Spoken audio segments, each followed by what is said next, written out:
Hey guys, it's Brenda from leansecrets.com. I'm going to answer 2 questions today. The first question is your question. What is on my nose? I don't have any cool zombie stories for you, but I got to tell you, it's way worse in real life than it is on camera. I banged myself in the face with a plate.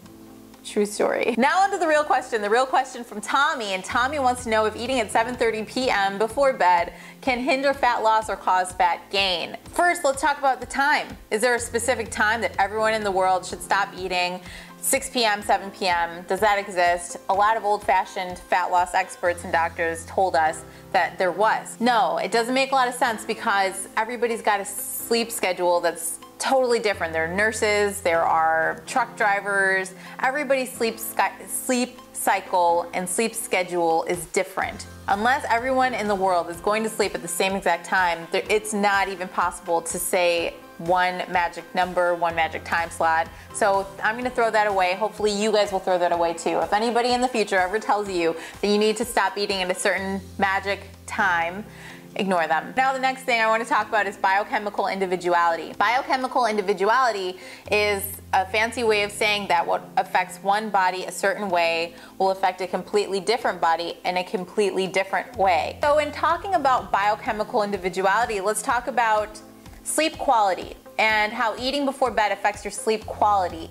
Everybody's different. Some people can eat before bed and have a great night's sleep. I include myself in that camp. But some people, even if they have just a couple bites of something, their sleep is very fitful. So if your sleep is negatively impacted by eating before bed, then you don't want to eat before bed. Now let's talk about the logic of the question, which is, Brenda, if I just eat food, lay on my back and close my eyes, won't it just sit there and put body fat on me? Well, if you're thinking from the calories in, calories out model, then in that thinking, perhaps it could, maybe, if you haven't burned all your calories throughout the day. But I am from the school of thought that hormones reign supreme and that calories in, calories out model doesn't even hold a candle to optimizing your hormones with your diet. Your hormones determine the way your body looks, feels, your body fat percentage, where the fat is stored on your body. So hormones are very much an important part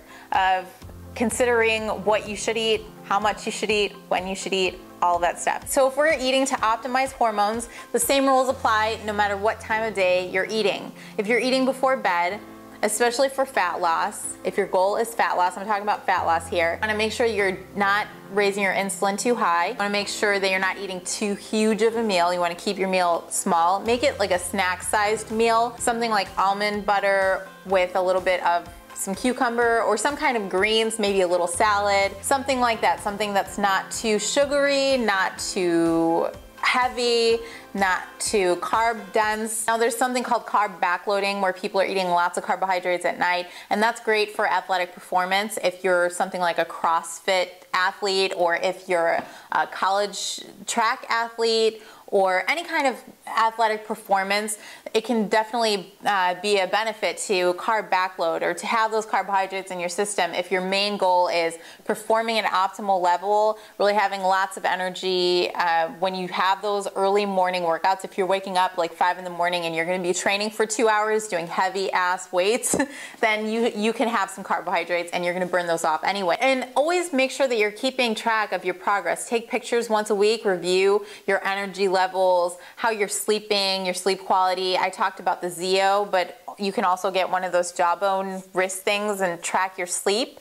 I'm a big advocate of tracking yourself, like track your stuff, track your body. You might as well figure out what works for you, what doesn't work for you. That's gonna just about do it for this question. I will see you guys in the next video. Thank you so much for watching. Bye.